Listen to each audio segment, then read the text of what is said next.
All right, Mr.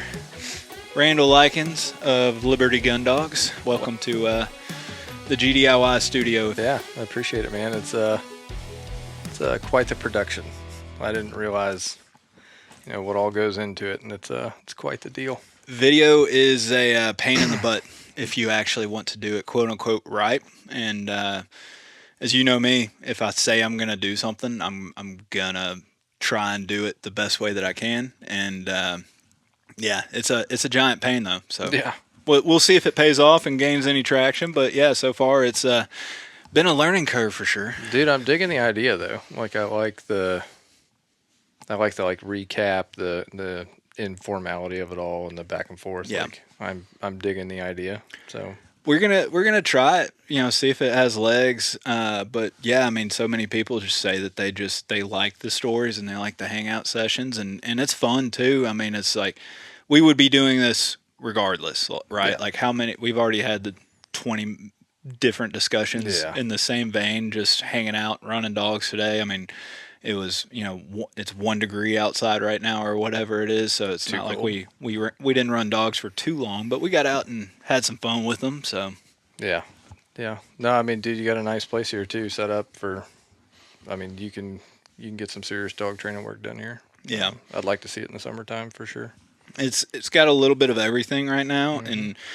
And you saw like half the field is burned. Yeah. So like half of it we could actually use for field stuff. But usually this time of year I'm not doing a whole lot of field training anyway. But you got the seasonal flooded timber for duck hunting, and usually the woodcock flights come in. But the migrators, it's just been different. I guess it's the whole weather pattern changing and El Nino and all that stuff. But yeah, I'm digging it. It's every year it gets better and better, and better set up for it. But yeah, so I mean, just seeing all the work you've done around there, dude. I've gone through a few chainsaw blades. Yeah. You're going through chains faster than I'm going through tanks of diesel. So that's a lot of work.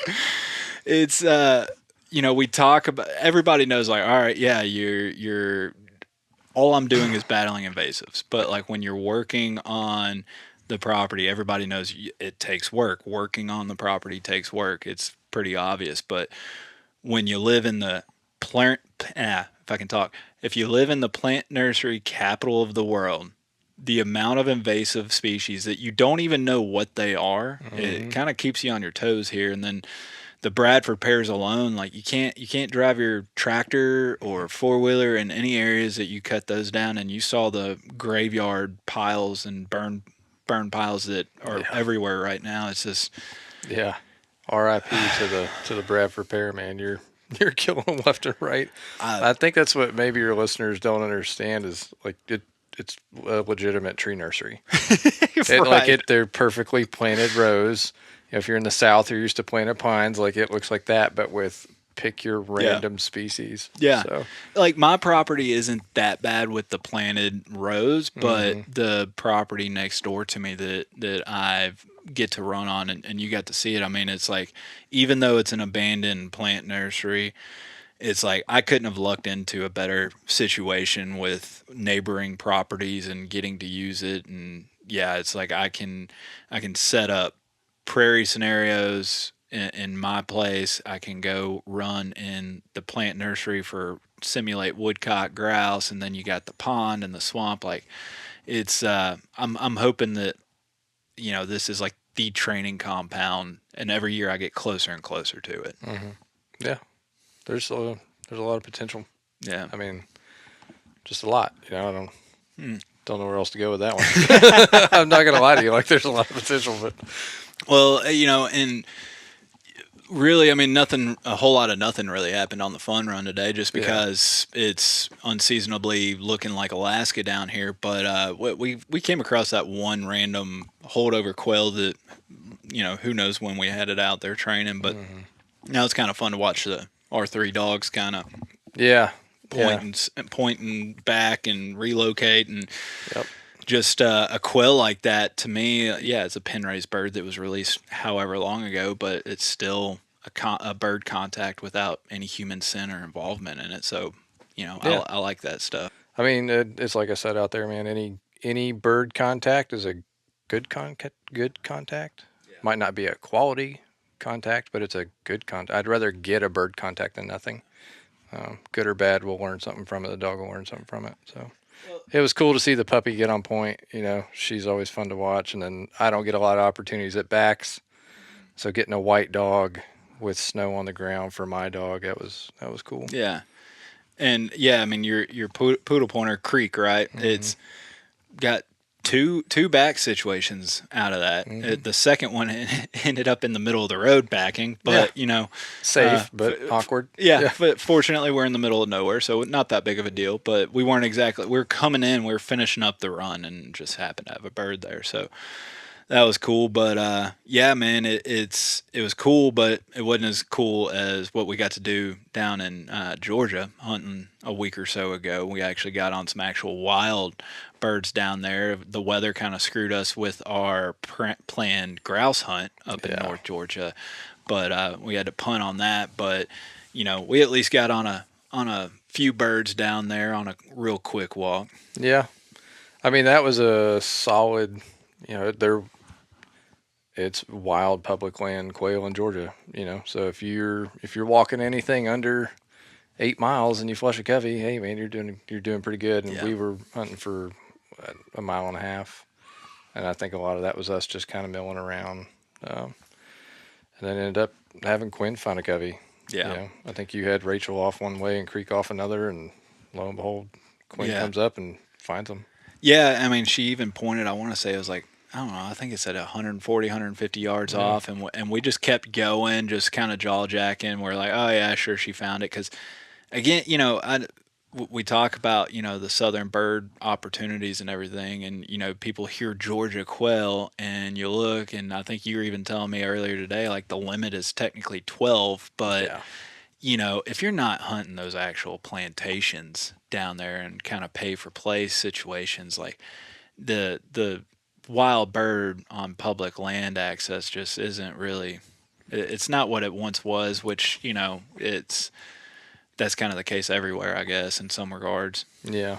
I mean, they're there. Like if you know what to look for and you spend the time out there, like you can find them.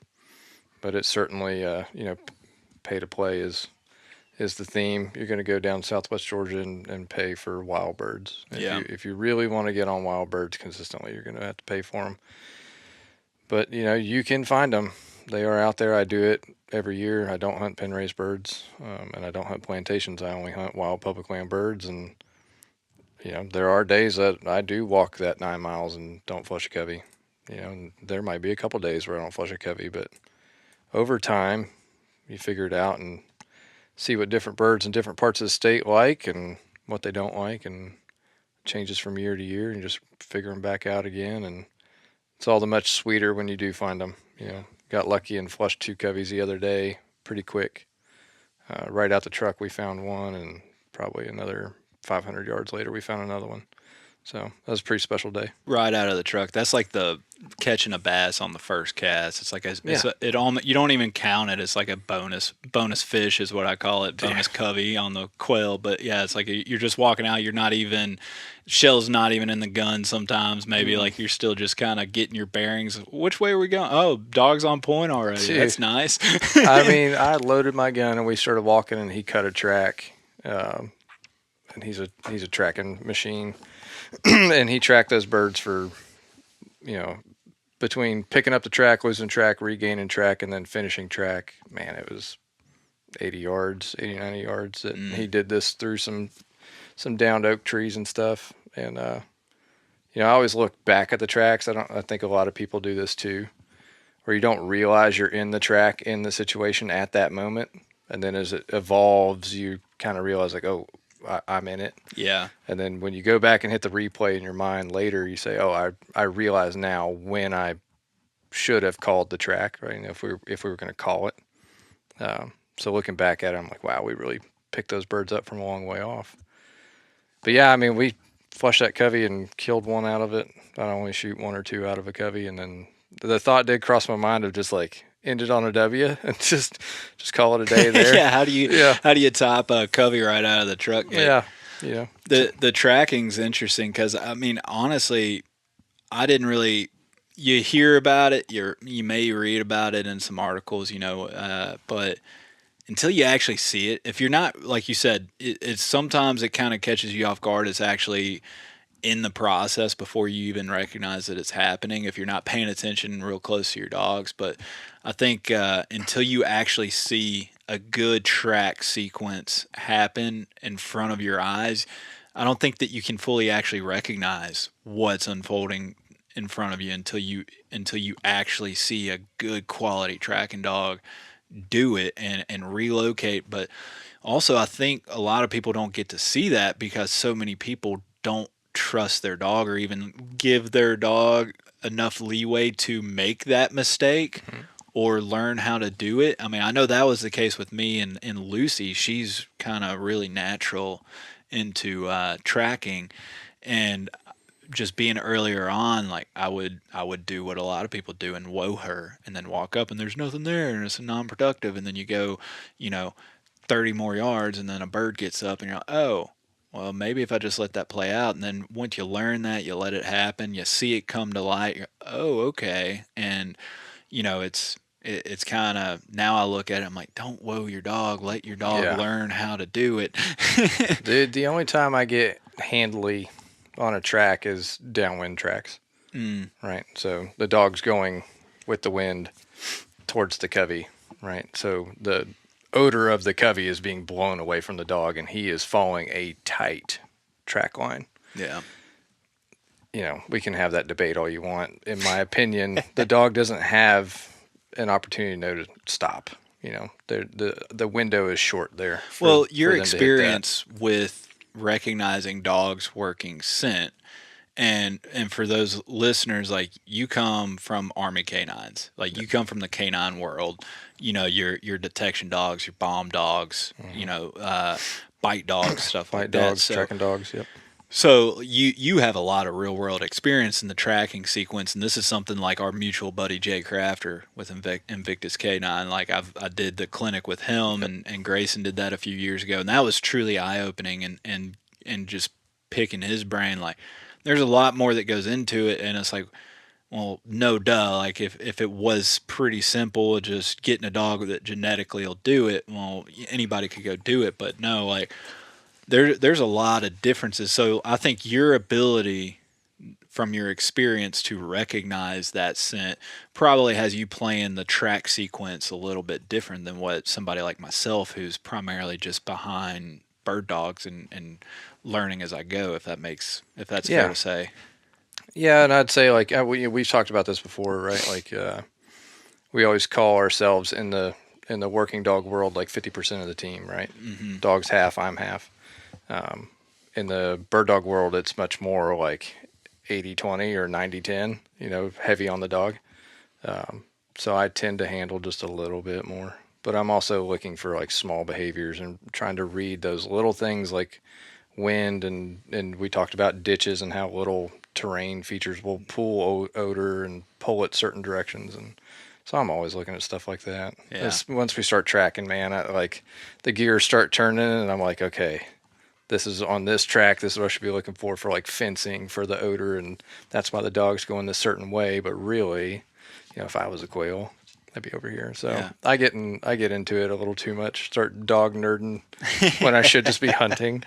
So Well, I know that this is kind of the outro to the flip and the switch episode yeah. with Nate Kennedy, but we're gonna do a much more detailed and involved episode talking about your history and all this. But I gotta ask, like, so far, like you're in the gun dog world after so many years in the canine world. How similar and how different are be is being in the field behind each one? Like, we're talking about tracking, like, a dog tracking is a dog tracking, but you just said you like to overhandle, at least maybe in the gun dog sense, but not the canine sense. Or is it really the same thing, but just maybe like different skill levels, I guess? Um, Man, what would I say? Having a working dog background and now being focused mostly on like pet obedience, but still doing and training some bird dogs for folks and getting to stay in that realm and trying to marry the three up and see like where does everyone kind of the commonalities. The obedience is obedience. It's fairly straightforward unless you get an odd case. But for the working versus sporting dogs, I would say the difference, man, really is like the hyper vigilance of the working dog handler on their dog, and the not lack of trust, but like we're going to verify things with them because there's real skin in the game. Like someone is going to get hurt, someone is going to die if that dog's wrong, and if I'm wrong reading that dog. So there's some real skin in the game for that right there. That just requires more due diligence, pretty much. Yeah. Like you really gotta, if you call hot on something real world, you need to be right. If you're going to send your dog in for an apprehension, you need to know what you're doing. With the working dog or sporting dog stuff, the worst thing that happens is the birds flush. Right. And then you go find some more later. Yeah, and we're all sitting here going, dang, we walked the 9 miles a day and the dog messed it up. Then I had a day like that, dog cut a track and he was tracking downwind and I knew where this was going to go. So I did woe him.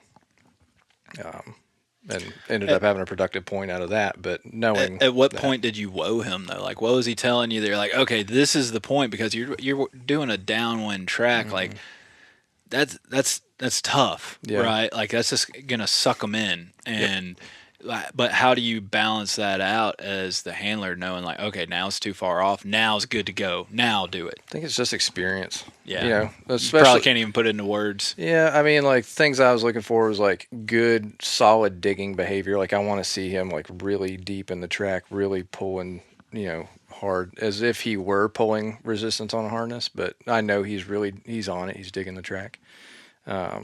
We lose all the bracketing. We're not checking negatives. We're not doing any of those things. We're not checking cover. Like, here's the odor. I'm following the odor.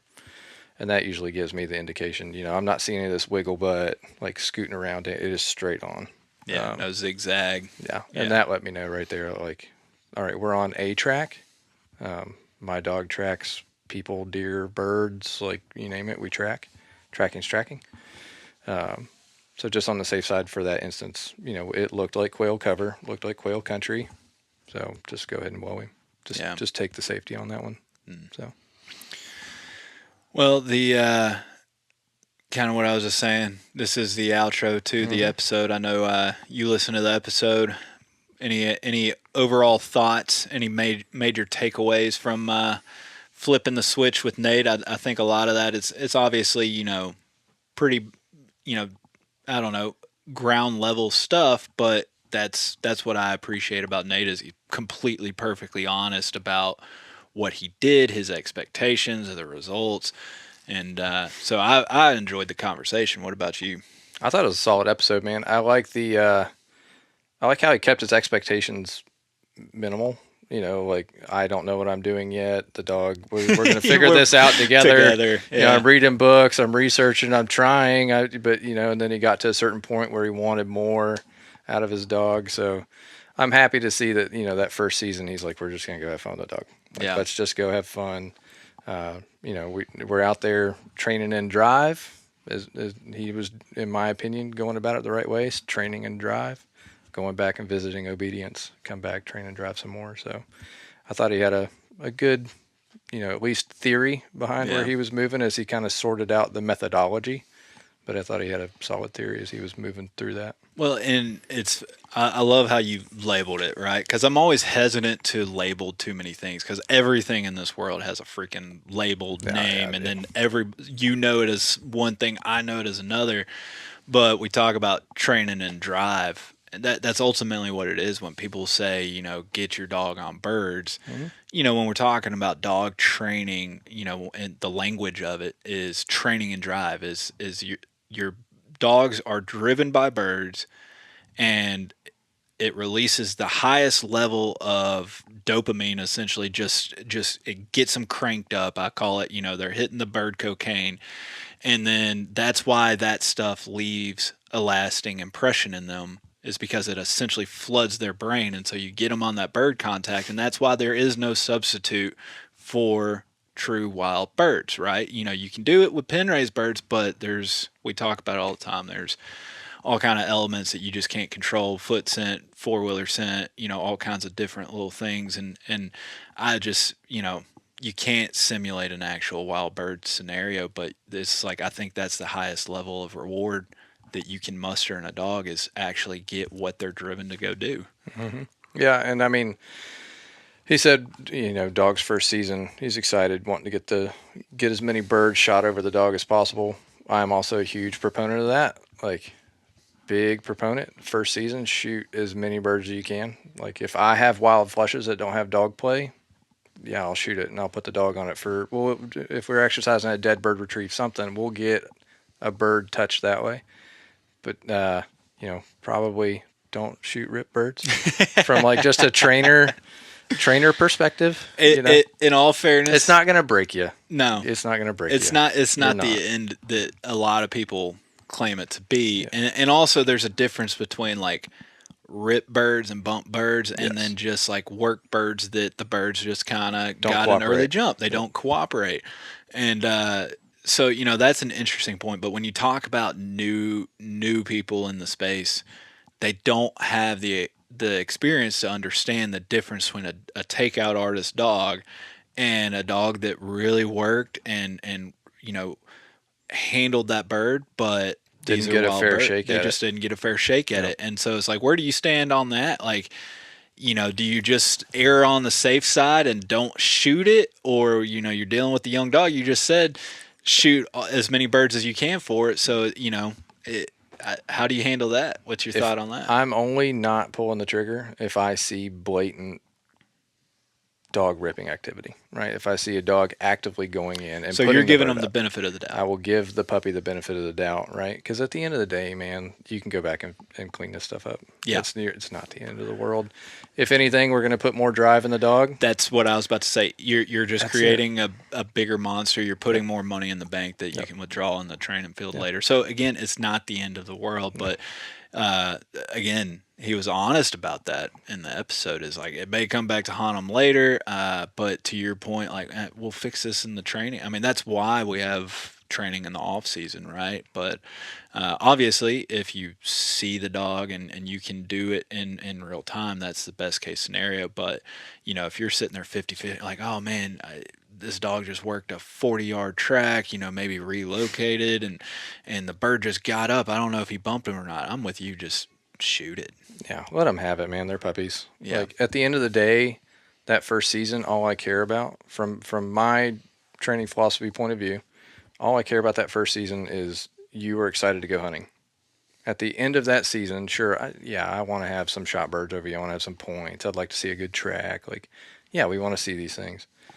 But at the end of the day, man, I just want you to be fired up when that tailgate drops. Like, you're ready to roll and you enjoy hunting and you want to go bird hunting.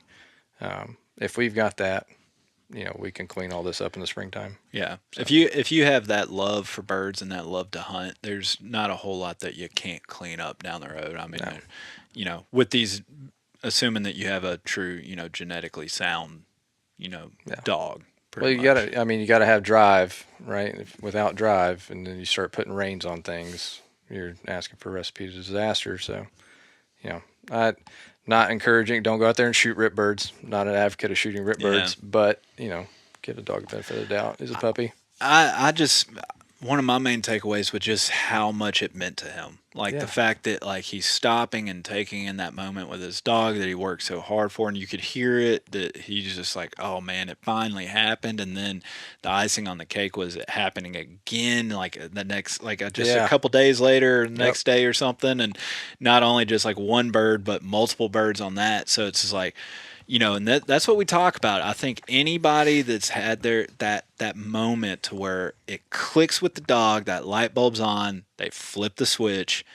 It's such a rewarding and fulfilling experience watching your buddy and your dog, that regardless of how much time and effort went into it, like it's a completely different feeling when it actually happens as it's supposed to in front of you. It's powerful. Like, I try to think back to like Creek's first wild birds. I remember them, but I probably didn't stop and take the time for his first wild covey that I should have. But that part of that episode resonated with me big time as I was driving. I mean, I started getting choked up a little bit. I was like, dude, because I just did this twice recently where I just sat down with the dog after a successful walk and just soaked it all in and just, took the time to appreciate my dog and the walk and, getting lucky to harvest some birds. So that hit home. I was like, man, someone else does that. Like, someone else sits down and just enjoys the moment with their dog. Yeah. And what was funny is, he was saying, his dog was like, yeah, okay, cool, man. Like, let's go find more birds. Yeah. I struggle with that same problem. Creek's kind of like, yeah. The moments are a lot heavier to us than the dogs. Yeah. He's like, why are we sitting here? There's more birds out there. What cracked me up was he's, we're sitting here reveling over the bird and the harvest and the whole sequence. And then this dog goes on point and another bird gets up. Yep. Personally, I'd have been just fine with that. Yeah. Like, there we go, man. Like I got what I came for and the dog got what he came for and pack it up. Yeah, I mean, there's so many scenarios that I can think back on to where, like, the moments with these dogs and interactions with birds to where it's just like the dogs have no clue or any way of understanding, like, the impact and heaviness of those moments. They're out there doing what they love to do, what they're genetically predisposed to do, and it's like that's their job. And meanwhile, here we are, like you said, you're getting choked up in the truck listening to somebody else go through the experience. When it happens in front of you, it truly is just like it's hard to put it into words what it feels like. And that's why, when we had the relationship, just he lives up in the Northeast. I'm down here. We've never met in person before, but you develop these relationships with people just through social media and online. And when I saw that he had success and I knew that he'd been after it, I'm like, all right, and it's fresh on his mind. Yep. I want to hear this story while it's still fresh. And that's why I wanted to get him on and talk about it, because it's just those moments don't come along very often to where it's such a stark, you can almost literally picture a light bulb coming on in those scenarios. So I get listeners all the time like, hey, I think the switch flipped, and I'm like, well, tell me about it. And then they'll tell me, I'm like, if you think that's it, just wait. It's gonna get better. Yeah, it's only gonna go up from here. Yeah, unless we do something drastically wrong, shooting birds. No, I'm just poking fun now. But man, I'm waiting for this same text, this same picture, this same phone call right now. A young puppy I did for a guy not long ago is out chasing wild birds in South Georgia, and they're tough, but they're persistent. They're staying after it, and he's got a good dog for it. So I'm anxiously awaiting that first wild covey and wild harvest picture for that owner and his dog. So it resonates with people, and it's a powerful moment. So. Yeah.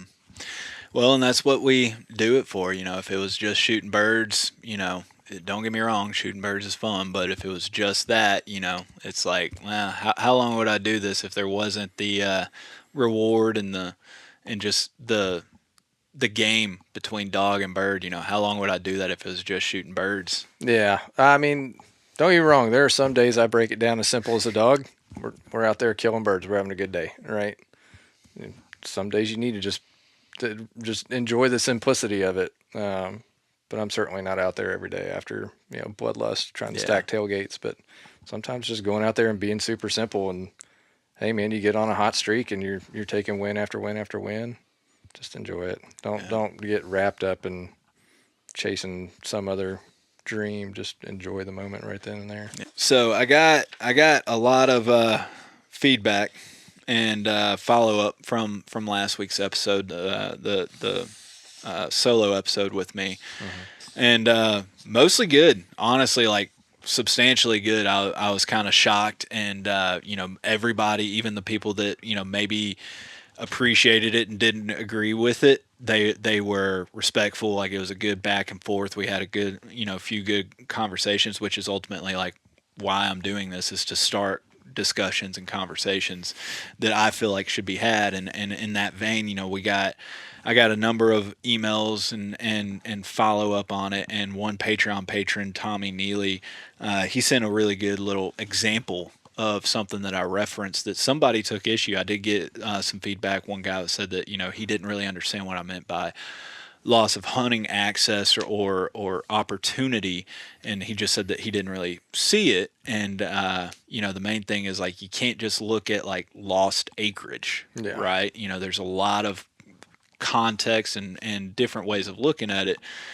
And so I thought that Tommy reached out and he kind of wrote this. So I'm just going to read this how he did it because it shines light on a few different examples of what I'm talking about. He wrote, on the topic of conservation, I thought I would share the problems we face in our area, and I'm fully aware I'm part of the problem. I'm about 30 miles south of Harrisburg, Pennsylvania. My dad shares stories of being a kid on our dairy farm and there being pheasants everywhere. Over the last 50 years, farmland prices have skyrocketed. The last pieces of ground we bought, we have paid close to $20,000 per acre. With the high land prices, farmers are being forced to maximize their land by taking out woods and fence rows to make more tillable acres, so we are losing a lot of habitat. We do have some programs like CRP, but they don't pay enough to offset what you can make farming the ground, especially with milk prices the way they have been.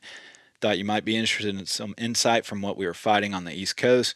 We do have a good pheasant stocking program on our state game lands, but those birds are shot off or killed by predators within a few days.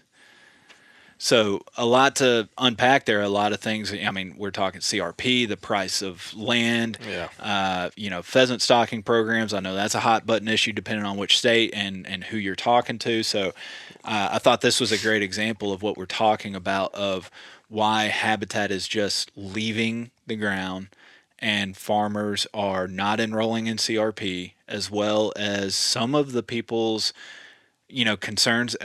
I don't know where I stand on the stocking programs, state-run stocking programs. I kind of see both sides of the debate if you talk to both of them, so I don't know where I stand on that. But there's a lot to unpack in something like that, and I think it's a good example to show the challenges that people are saying. To where obviously it's at the front of his mind where he notices that they're removing habitat. But what do you do when you have to pay $20,000 an acre and then you got to make your living, right?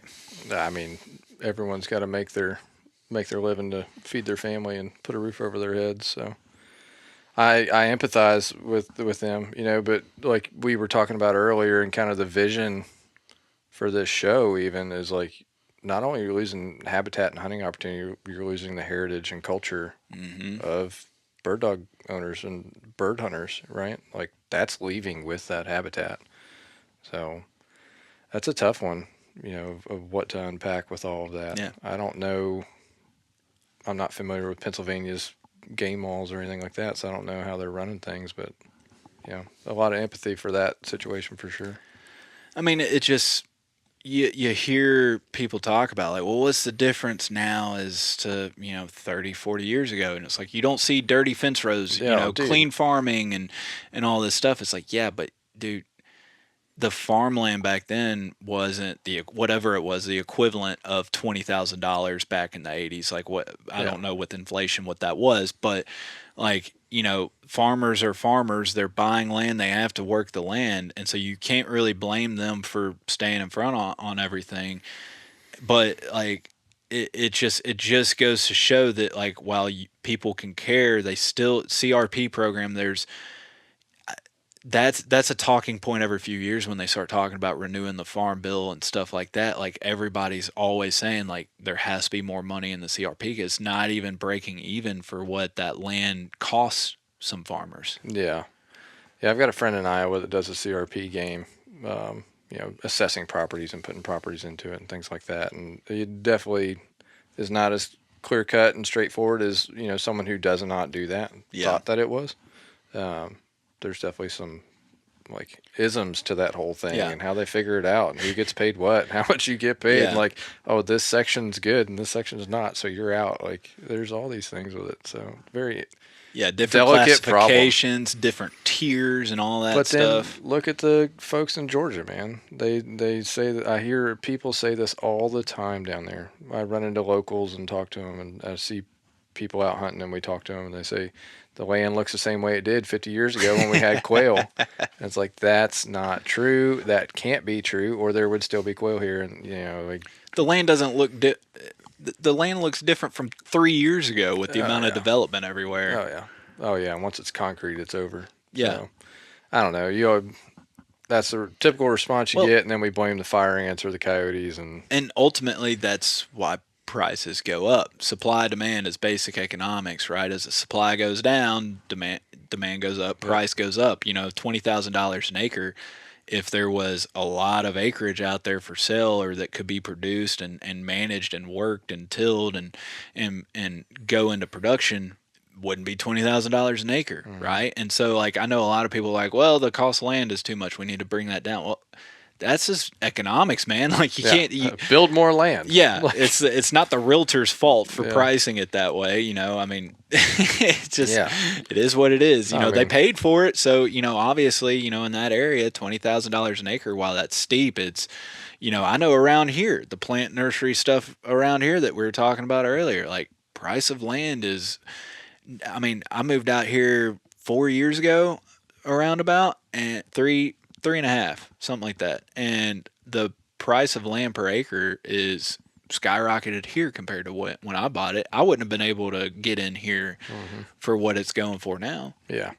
I mean, that's everywhere post COVID and inflation the way it is, housing market. I mean, that's everywhere. But I mean, again, I'm a dog trainer. I'm not an expert in any of this stuff, but I'd wonder if some of those organizations could step in and start purchasing some of those micro, properties that aren't your 1,000 contiguous acres, but every little bit helps. And if you could just pick up 50 here, pick up 20 here, and that's try and piece it together. That can be tough too, though, man. Like when we're talking about $20,000 an acre. Yeah. It's like, man, okay, so a 5-acre lot is $100,000, and then we talk about, especially in the birds and upland hunting, it takes a lot of land to really make up for this stuff. So, I mean, it does. It takes a lot of land to make up for it, right? But if you can keep what's there from going away completely, I mean, small wins, man. We got to take these small wins, in my opinion. So. Yeah. I don't know. There's a lot to it. I mean, real quick, the stock program, the pheasant stocking program. Have you kind of given those programs any thought? Have you even heard some of the arguments on both sides? To be honest with you, not really. From the pheasant stocking side of things, I'm not super familiar with that. Yeah. I've heard about the quail attempts, and how miserably unsuccessful that is.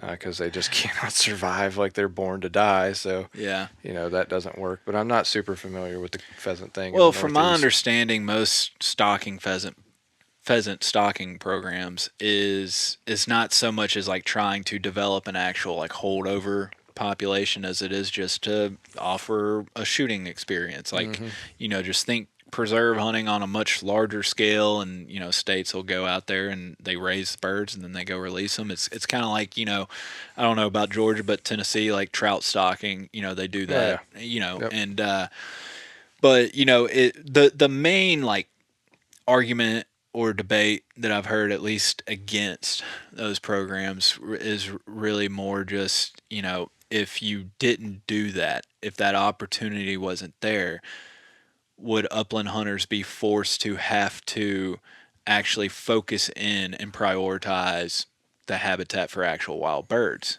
right? And it's like, is the question, would people just get out of upland hunting altogether, or would they be, motivated to actually push for actual wild bird population? So, like, that's kind of the argument against it. But I mean, this goes back to what I said earlier of you're losing your heritage and your culture.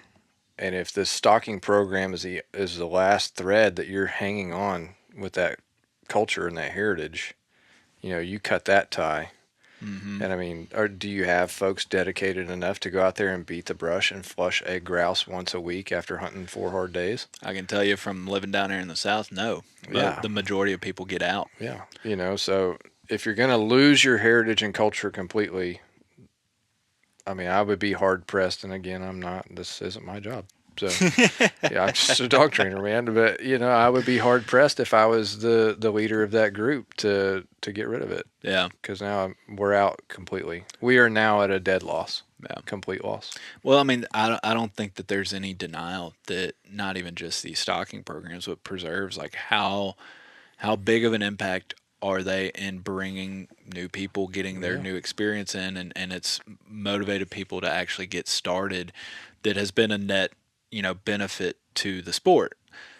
And then that opens the door to the, quote unquote cons to preserve hunting. And it's like, well, it's not the real thing. Is it too easy? Is it bringing the quote unquote, wrong type of hunter into it? And again, the money that's going to that, people want to talk about the hunting licenses, not to beat this dead horse, but a lot of preserves and states don't require hunting licenses to hunt preserves. So like, there's not even that benefit of people buying hunting licenses, right? So there's a lot to it, and that's not really the whole point of what Tommy Neely was writing in to say, but he was just, I thought it was a good example, and this is kind of where my head goes. It's like, man, there's so much pros and cons, give and take to all this stuff, and like different situations, and this is why I don't personally appreciate the oversimplification Yeah.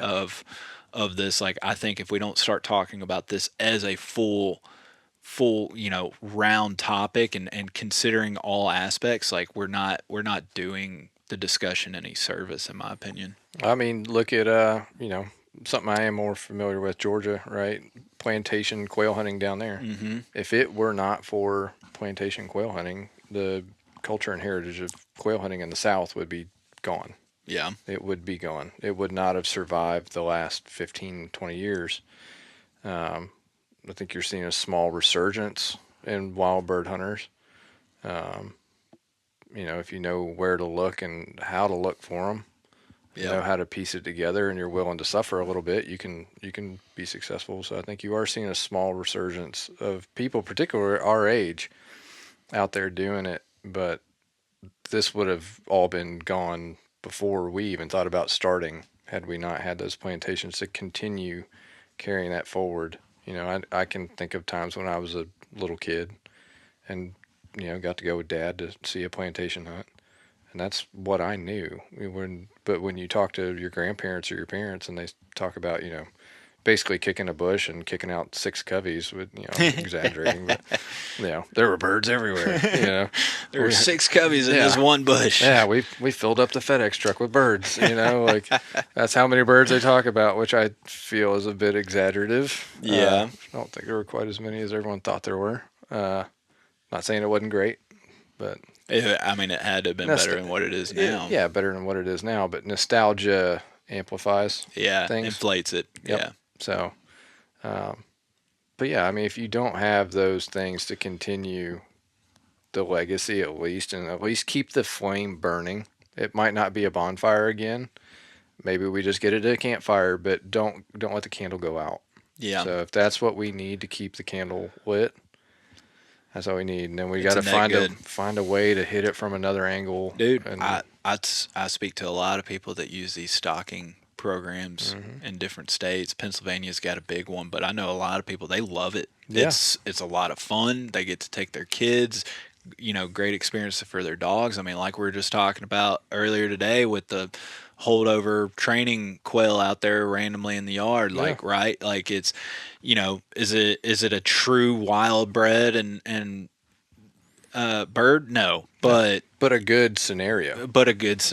Yeah. And so yeah, we don't have to harp on this too much longer, but it's just I asked for feedback, and he came out with a good one, and again I got a lot of good feedback from people, but I just thought that was worth mentioning is people that may be unfamiliar with it in their area, and it's like, we didn't lose any public lands or WMAs. It's like, yeah, but look, as far as opportunity and habitat, like it's going away. Yeah. And well, I think people like those stocking programs, not to beat this dead horse too far, but like you have a reasonable idea of success when you're gonna attend one of these stocking programs, even if the field's been hunted.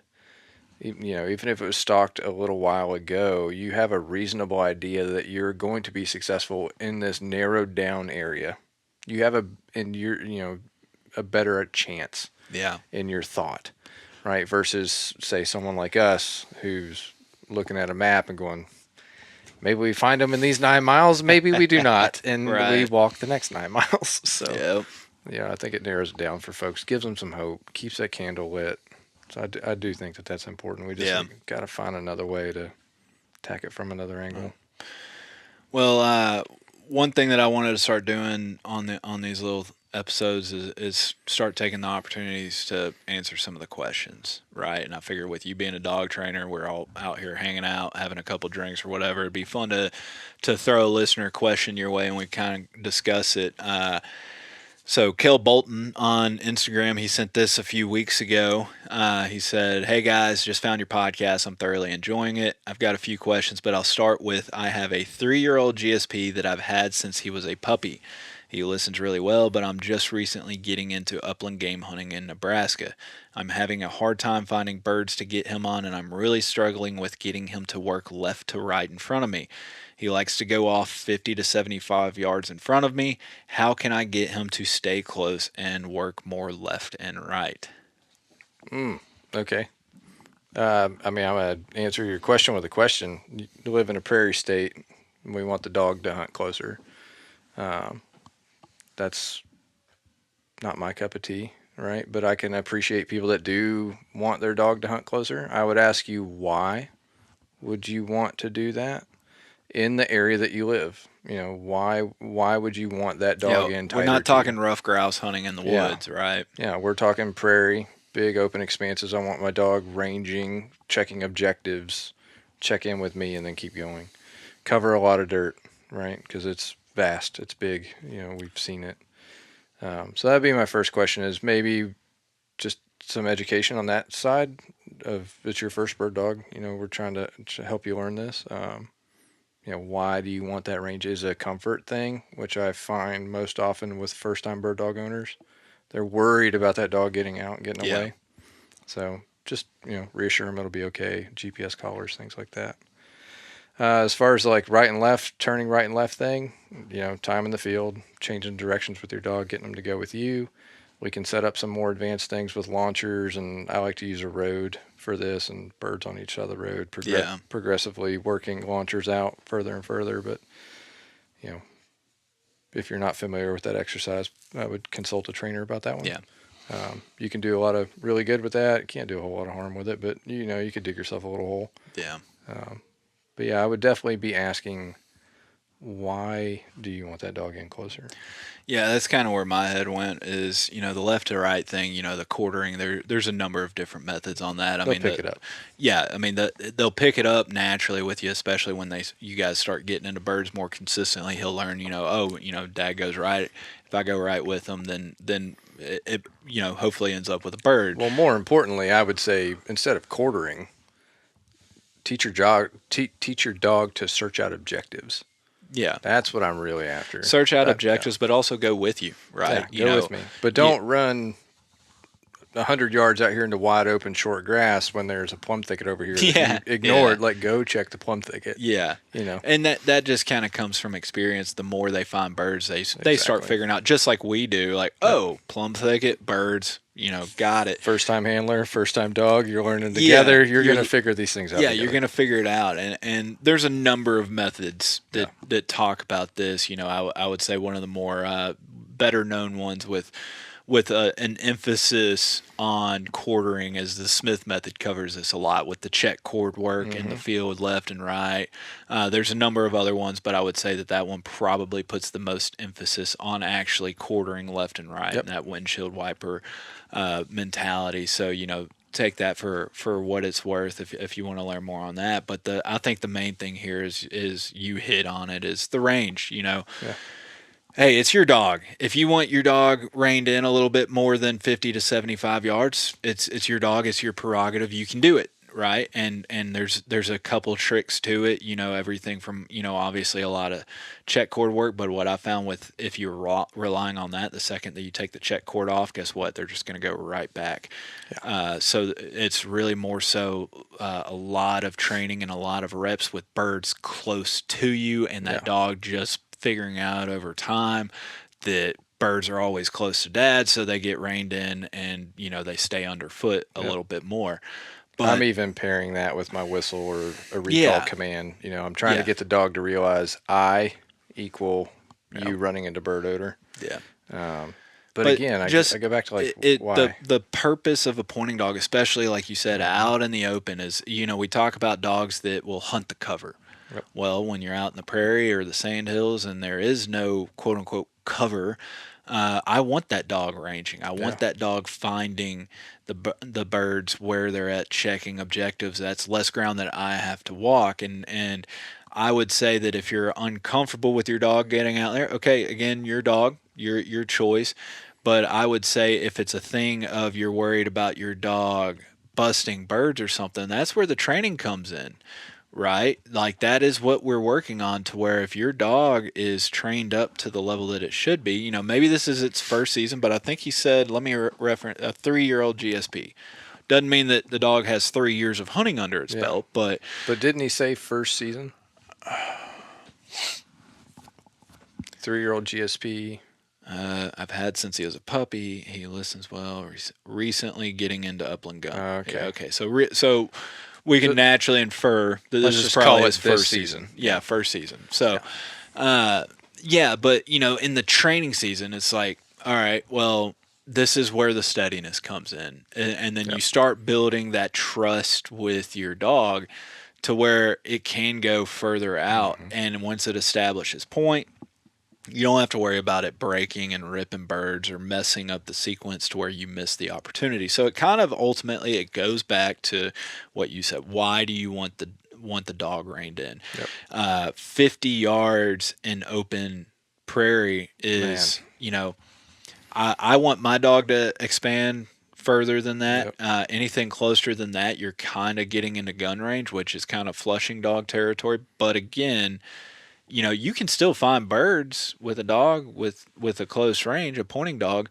It just kind of more or less kind of defeats the purpose of a pointing dog. Yeah. And really it's just you're going to be walking a lot more miles, because instead of the dog checking off objectives, you're going to have to actually walk to those objectives yourself. I hear this more frequently from older gentlemen that ask me to help them with their dogs. They say they want a dog reined in tighter because they, don't want to walk as far. And I remind them that if the dog runs over there and checks over there and says no, and then runs over here and says yes, well, you didn't have to walk over there. We've shortened the distance for you that way. Yeah. So, and it kind of goes to the episode that we did with Nate. Remember, he was talking about when he was selecting breeds, trying to find the right one that worked with him, and people were telling him that he didn't want a Griff because it worked slower. And I think he was like, "That sounds nice to me." Sounds nice.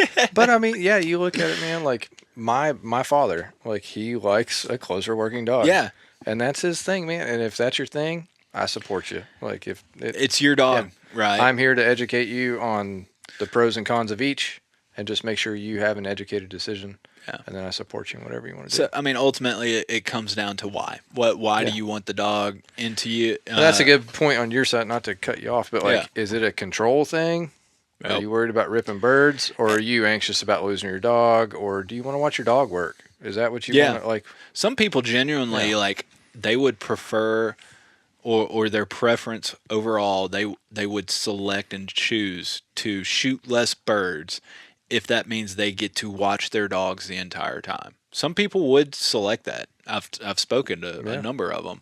And so again, it just comes down to you, and is there a way to do it? Yes. Again, it's just you got to figure out why and to what point. But that old saying, you can always rein a dog in, you can pull them back in. It's hard to push a dog out with that loose rope, that leash. Once it gets slack, you can pull them back out with the right birds if the dog has the drive. So just keep that in mind. If you focus on reining them in even closer, and you get that more experience and you get that trust in the dog and you want to push them back out, it's a lot harder to push them back out than it is to rein them in. Yeah. I mean, dirtying a dog back up, unless you have the genetic predisposition to do that. I'm not talking just breed specificity, but bloodline. Like, unless you've got that big runner that you've been reeling in, and he's fighting you the whole way, yeah, you can let go of the brakes and he's probably going to take back off. But, imagine your Muncie, if you just hacked and reined her in, and then tried to push her out, she ain't going anywhere. No. Yeah. So I'm like you. She's too close working for me. Yeah. Preference-wise now anyway. Well, right, but you've grown, right? At one point in time, it would have been fine. It was sufficient. It worked, right? And as you grow, you and I have both talked about this as we've grown in this game. Yeah. There is too much range, but there's but I mean, hey, there's some people that Dude, you had a guy on that was doing like 900 meters with that was pointers. Probably Tyson. Good Lord. But, he's out west, and he's those chucker hunters, man, like, they don't want to be crossing those canyons and ridges. Like, that's one thing to be in Nebraska, like the hills, the sand hills and stuff like that. Yeah, I mean, it's like, you're going to burn shoot leather, but, you're not in the chucker hills out west. Or in the mountains, right? Like, that's a completely different ballgame to where 100 yards means a lot more. It means a lot different thing there. Yeah. So again, there's context, and of course you can answer every question with cop out like that. I hate doing it, but it does depend on why. And I would say that I gave one example of how you can do it, and there's a couple different ways. But yeah, man. I would say or ask if there's anything else you want to touch on, but I do know we're gonna Charlie Mike this and continue on. We're gonna start having some fun and talking a lot of different things with your experience, because you have a hell of a story between your Army journey and getting into the handling canines, and now obviously on the civilian side and training dogs for the public and the lesser man, if you will. No, not lesser. It was a wild ride, and looking forward to sharing some of it and what I can of it. So that genuinely there are crazy stories and stuff that you can't go into detail, but it's going to be, I'm excited to kind of get some of this backstory and your experience in it. And man, with that being said, I appreciate you kind of entertaining me and hopping on here to BS and give our reactions to the Nate episode. And guys, hit that subscribe button to be sure to catch the episodes coming up with old Randall here in a few weeks, and appreciate you joining us as always. Yeah, thanks for having me, Nick.